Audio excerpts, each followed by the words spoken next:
thank you everyone for coming to the fourth dYdX Community Town Hall. We're really excited to continue these. We're slightly changing the format this time. Previously, we were doing it on Google Meet, but we thought we'd try with Zoom this time, where we have a panel list of people that can come and discuss what they've been working on and the value that they've been providing to the dYdX ecosystem. So to give you a bit of a TLDR on this format, what we'll do is we'll have introductions from a number of contributors. So the first ones today being David from the dYdX Foundation, Corey from dYdX Trading, we'll have Carl from dYdX Grants, Joanna from dYdX Operations SubDAO, Dylan from Imperator, we've got Barry from Skip, we've got Mav from Strangelove, Alex, who's an endorsed delegate, and then we'll finish off really answering some questions throughout if we've got time. So with this new format, there is kind of a live Q&A that will go on throughout this AMA and this town hall. So feel free to push your questions through the Q&A button at the bottom or speak in the chat, and we can kind of try and ask questions as we go forward from here. That's it from my end, really. What I'll do now is I'll pass you over to David from the dYdX Foundation, who will give everything updates from the foundation. Over to you, David.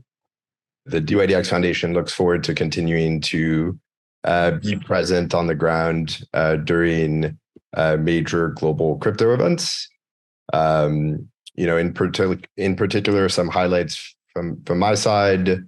ETC was great to meet a lot of ecosystem partners in the Ethereum community, and then in other communities as well. Charles Dossie, who's the CEO of dYdX Foundation, was also present, and I know a lot of the team was just very actively doing a lot of business development across the board. On Friday at OsmoCon, Paul, who leads BD at dYdX Trading, did a panel about dYdX v4 that I believe was recorded and will be shared with kind of the broader community, but also good for the team to kind of get more involved in kind of the Cosmos ecosystem. On Sunday, Dimitar presented a technical workshop on around Nebular, around some architecture design choices around V4. On Monday, Charles did a panel at Nebular, or was the keynote speaker. And then later in the week, I believe Imperator did a presentation around the indexer, all of which was recorded and will be shared with the community. So overall, it was a really great experience. 8 days of events was pretty intense for a lot of us, but overall, I think it was a really productive experience, and very much looking forward to participating in future events. One other kind of standout here was that the foundation hosted our first ever dYdX Connect event. This was a curated breakfast where we invited a number of validators and ecosystem partners to join us in kind of a more intimate setting. This was really the first of its kind. And overall, again, it was great to meet a lot of you in person. So stay tuned for more events. I think the foundation is planning a pretty big sponsorship around Cosmoverse in Turkey at the start of October. A lot of the team will be present, and would love to meet many of you in person if you're able to attend.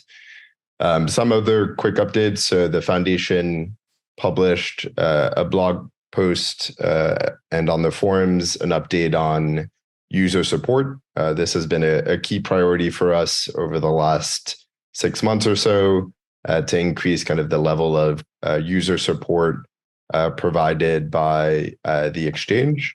And so we shared a number of metrics, but overall the metrics are improving, and we're hoping to continuing to see greater levels of user support. Next update is right now we're kind of in the midst of a one governance proposal. We saw pretty overwhelming support on Snapshot on decreasing the LP rewards, and we expect an on-chain proposal to be submitted for voting in the next few days. So stay tuned for that. And then lastly, the foundation is hiring an operations manager to join the governance team. I think this is a really exciting role to join the foundation team full time and really help us think through a lot of governance issues as we get closer to a potential launch of V4. So those are the updates in the last month. Overall key focus for the team continues to actively work with community members around governance as we get closer to the potential launch of the V4 chain. There's a number of governance proposals that we expect to come up on the forums over the next few weeks and months as the community continues to debate the native staking token on the dYdX chain, as well as any other governance proposals required to support a migration process. We're hoping to share more information in the very near term on this, and then to engage the community to further this project along. A lot of the foundation team has also been focused on GTM initiatives in different markets around the world, and then increasing collaboration and communications with potential partners that are building around V4. And so that includes validators, that includes potential traders, and then DAO contributors more broadly.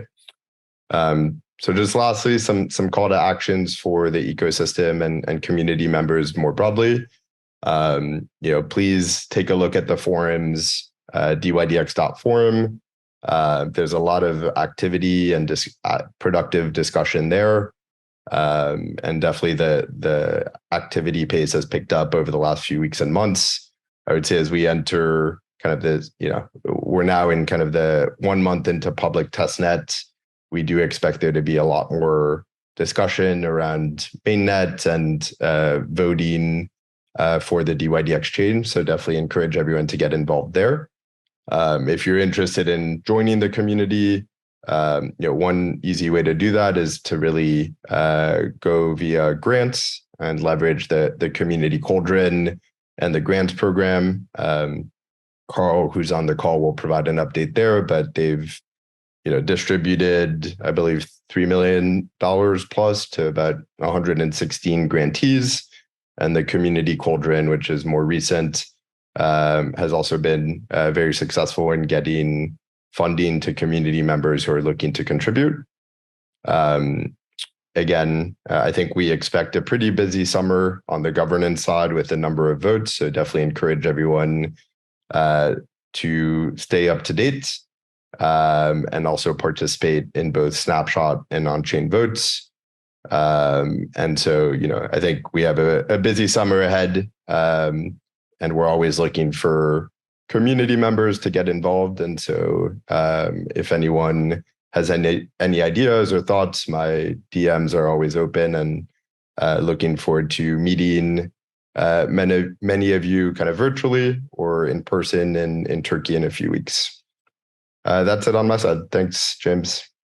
Brilliant. Tristan, let's move to the next slide, please. I think we've got Corey from dYdX Trading on here.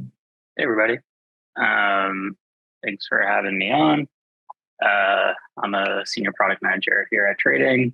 Happy to kind of dive into what we've been working on here. As many of you know, we launched the public testnet at the end of June. So that's been ongoing. We have 46 validators, which is really great. We've definitely had a lot of interest from validators, both big and small, across the world in participating here. So I think it's a really good signal that the network will hopefully have, really high quality validators, high security, so on and so forth. And hopefully many of you have traded on the public testnet already. But if you have, you'll realize most of the core functionality is there. And yeah, we're really just looking forward to receiving more feedback from people. So if you haven't traded, definitely encourage you to do so. And as you trade, definitely don't hesitate to provide feedback in the Discord channels or I think there's a Google form that you could also provide feedback in as well. In terms of what we're working on next, we're going to have a network upgrade, which is going to be a full network reset. We're targeting August 9th for that at the moment. There will be a variety of kind of new things that we're going to be pushing to this new network upgrade. A lot of it will be on the back end, but in terms of user-facing things, we're going to push more markets. So we'll probably push something like 33 or so new markets to the testnet. This will just be good to see more markets in action across a distributed validator set. So hopefully the network will remain stable. But if not, it'll be a good kind of litmus test to see, how many markets the network could really have ongoing in production. We're also going to be pushing order book improvements. We're going to be turning trading fees on. Again, these are just, fake fees, but just, turning on that functionality on the network. Pushing Oracle optimizations. And then throughout the next month, we're also going to be pushing various onboarding improvements. So right now you could onboard and just kind of do a one-click process to get tokens from a faucet. But we'll soon be releasing the ability to kind of test out what the real onboarding flow, so to speak, will look like, where you can send funds from Ethereum or other EVM chains like Arbitrum and Optimism and so on and so forth. And you can kind of get a sense of what that'll look like. And then we'll also likely add the ability to connect directly with a Kepler wallet for those of you that are interested in doing so as well. That's it for mine. Fantastic. Thanks, Corey. Okay, over to you, Carl. Thanks, James. I'll give a quick update on the state of the grants program once. So as a reminder to anyone here that might be new, sorry, my voice is all messed up. The grants program was launched to deploy funds towards the development and growth of the dYdX protocol through community contributors. So we target grants across development, research, international growth, community initiatives, and kind of any sort of initiative that might be able to onboard a new contributor to productive development of the dYdX protocol. If you're interested about learning more or about applying for a possible grant, you can read and find the application on dYdXgrants.com. So I encourage you to visit us there. In recent activity, we've been focusing most of our efforts on the transition and launch of dYdX v4 by funding grants and onboarding contributors to kind of these key infrastructure and technical components that we're learning more about. So kind of as we head into v4, we're learning a lot about the future protocol, the infrastructure, the architecture, and we're finding these important elements that need funding in order to sustain and kind of help launch the protocol, basically. Some of these grants include MEV mitigation, the indexer service, relayers, bridges, testnet services, and then we're also doing some research into what a future state might be like on v4. These grants have been among our most productive and impactful, which is really exciting and kind of a great indication of what's to come as we approach v4. It's kind of really getting us super excited for what a future grants program might look like on v4 as things really start to open up. We have 3 of these grantees today, actually, and so I'm really excited to hear from them, and I'll kind of let them give a bit more there. But yeah, we've been really excited by the activity on the grant side. On the Cauldron side as well, Alexis has been leading some really awesome initiatives with community members to promote the ecosystem and make dYdX a much more fun place to participate and kind of live in. So we're excited to keep scaling that initiative up and kind of, keep promoting a healthy ecosystem and one that makes it fun to participate in. With that in mind, though, the current version of the program is actually coming to an end in a few weeks, August 15th to be precise. So we're now preparing a proposal to extend the program so that we can keep funding these important functions heading into v4. So we'll be sharing a proposal a little later today. I think actually it should be good to go after this call. And that proposal involves extending the program through to the migration of V4, and it includes some structural changes to onboard new contributors and kind of shake things up a little bit, given the feedback that we've received from the community. So I'm really excited to share that and kick off discussions and kind of start gathering feedback. And then, yeah, we're just kind of super stoked to keep funding these important initiatives heading into V4. I'll wrap up there. Thanks, Carl. That's really exciting. Everyone keep an eye out and head to the forums after this call then sometime today. I think it's over to you, Joanna. Awesome. Yep. So really happy to be able to share some updates on what's going on at the dYdX Operations SubDAO. For those of you that I haven't met, my name's Joanna, and I'm one of the trustees of the SubDAO, also known as the dYdX Operations Trust. I was a trustee for the first version, which had a 6-month mandate, and I'm also continuing in this extended 18-month mandate, which was approved and executed in governance, I think about just a bit over a month ago. Anyone who wants to kind of explore more about, what is the SubDAO and what do we do, I think a great place to start is just the governance discussions in the forum about that. So I'll drop a link to that in the chat. Anyone who maybe hasn't seen that. So in terms of updates, our main focus has been the first and I think most important responsibility as part of our mandate, which is really focusing on recruiting. So we set out to place 3 contributors, an operations lead, a technical projects lead, and a site reliability engineer. And I'm really happy to say that we've filled the position of the operations lead, and we're going to be able to introduce them to the community in the coming weeks. We're also in the very last stage of concluding the hiring for the technical project lead role, and we'll be coming to a final decision on that position internally, and we can announce who the contributor will be for that shortly as well to the community. Finding a really good site reliability engineer has been a little bit more challenging. So right now we have just engaged a specialized recruiting firm to help us find a really great candidate for that role.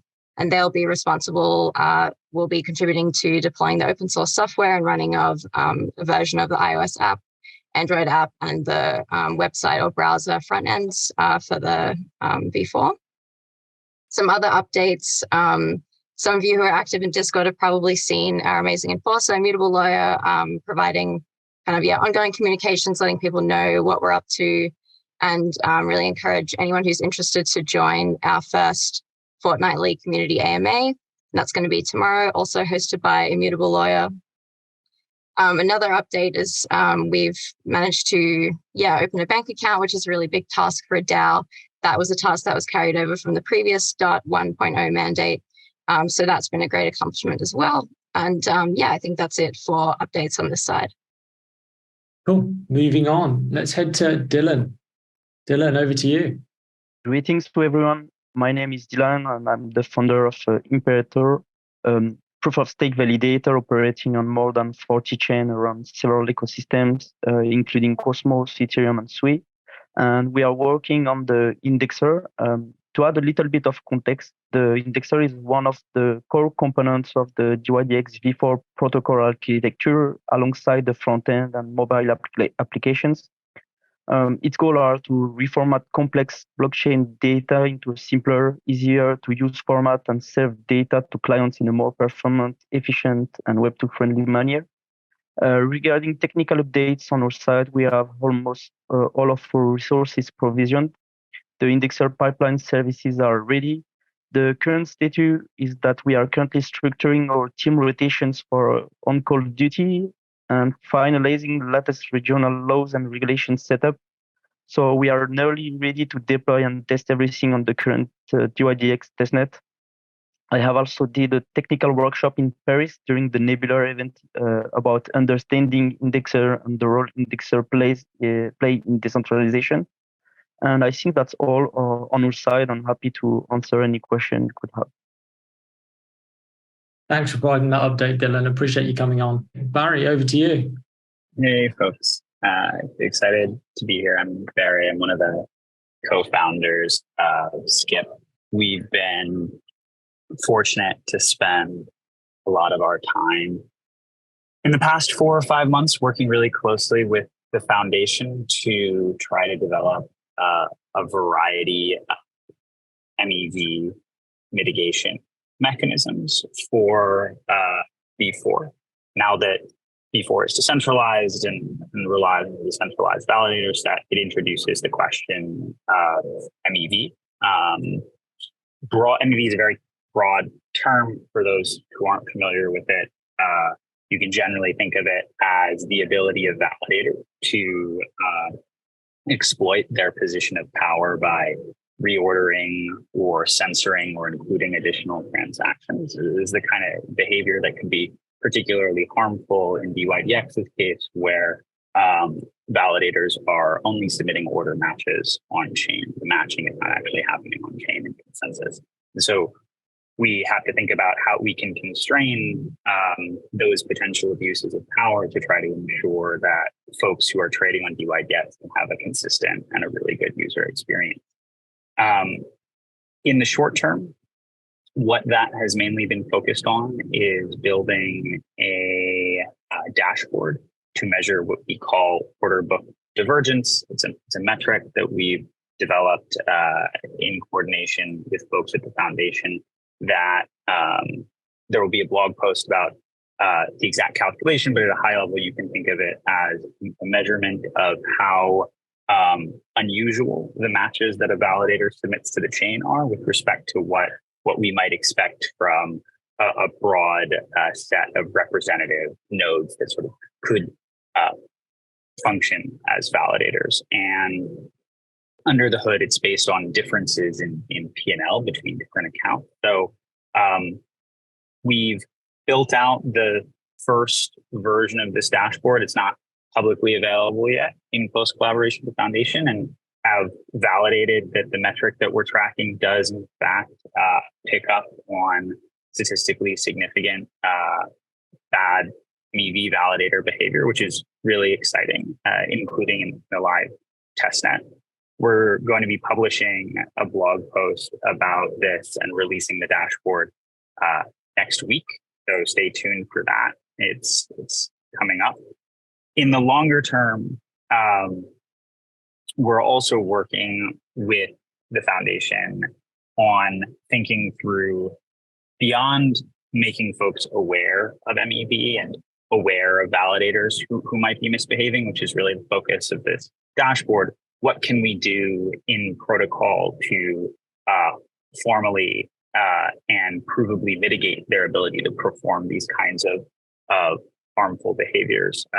There's a lot of work there around vote extensions, which is quite technical, and I won't get into all of the details of, but what we've been doing lately is working with the binary builders team, along with some funding from the grants program, to just try to accelerate the development of vote extensions, which will be really critical here, and to make sure that they're ready as soon as possible to be integrated into V4 to help mitigate MEV. And at the same time, we're just going to continue to build out dashboard functionality so that we can make the community just fully aware of the progress of MEV and potentially the existence of MEV on the chain, so that stakers can make their decisions about what kinds of validators they do and don't want to stake to. Fantastic. Thanks, Barry. I really appreciate that update. Let's move on to the next one. Fantastic. Mav, over to you. Hey, everyone. My name's Mav. I'm here at Strangelove on the growth team. And for those who know, I here at Strangelove, our core vision is really to advance IBC both within and beyond the Cosmos ecosystem. And part of that includes building a lot of the core open source IBC software, such as the Go Relayer, which we built and currently maintain. And that really just enables IBC package 2 and from the dYdX chain. And we're running a managed relayer right now for the path for dYdX to Noble. And we got that up and going for testnet. We're going to be doing the same for mainnet. And something we're also working on right now, making great progress on, is designing, developing, and deploying a custom CCTP relayer with the Circle team and dYdX team to enable USDC on Ethereum to the Noble chain. And that's done via the dYdX application and the Circle API. So the current update on that is we're working really closely on that module with Circle right now. It's been out for audit. So we're making really great progress, really excited to be working with dYdX on this. So really excited to continue this partnership. Cool. Let's move on to the next one. Okay, Alex, over to you. Yeah. Hi, guys. Thank you for having me speak at this community town hall. It means a lot to me as an endorsed delegate. And I wanted to start by sharing my recent experience at the Epic Web3 DeFi Day event. As you can see, there's a clip of Andy, Gigi, and I speaking, and the slideshows of the presentation. The event was a great success with an impressive 120 attendees at the presentation.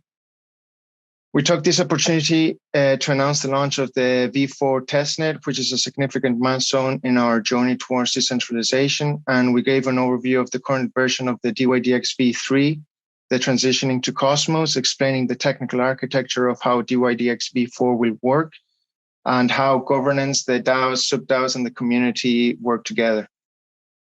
During the event, we engaged with developers and projects, making strong connections and exploring potential collaborations. We were excited to onboard new users into the dYdX ecosystem too. Although we had a successful event, I have to say that our experience with the grant wasn't great. We were severely underpaid. The grant didn't even cover the cost of attending the event, not to mention the time and work dedicated to researching, creating, and developing the presentation. However, it shows the dedication and passion for dYdX that we have, and we managed our resources efficiently. I wanted to share how important is also the Cosmoverse event in Istanbul, which is a most important event of Cosmos ecosystem, and it's a great opportunity for community members to get to know more about the ecosystem and meet each other and also the team. It would be a good idea to even have workshops that community members also doing for dYdX. And lastly, I would want to talk about the relationship with validators and endorsed delegates. Having read some posts on the forums, I'm curious about how delegates will evolve on dYdX V4, since validators will become a new sort of delegate. I think opening up channels of discussions between delegates and validators will be beneficial for both. I envision a symbiotic relationship between endorsed delegates and validators, and by leveraging these expertises of each one, we can really make a really good alliance. And yeah, so that's it for me.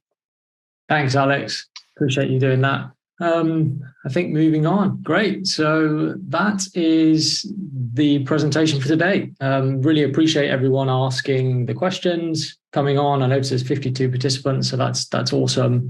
Thank you to everyone on the panel for coming on as well and just providing an update. I think it's awesome to see the work that's going on in the dYdX ecosystem, and I think everyone is extremely excited about that. So going forward then from now, what we'll do, we'll decipher this and hopefully post it live by the end of the week so people can rewatch it. And yeah, we'll host another town hall going forward every month. We'll look to get different contributors on board and yeah, continue to provide value for the dYdX ecosystem. I noticed a lot of questions have already been asked and answered, so I think we can close it off there. Thanks very much, guys, for coming on, and yeah, see you all at the next town hall. Thanks, everyone.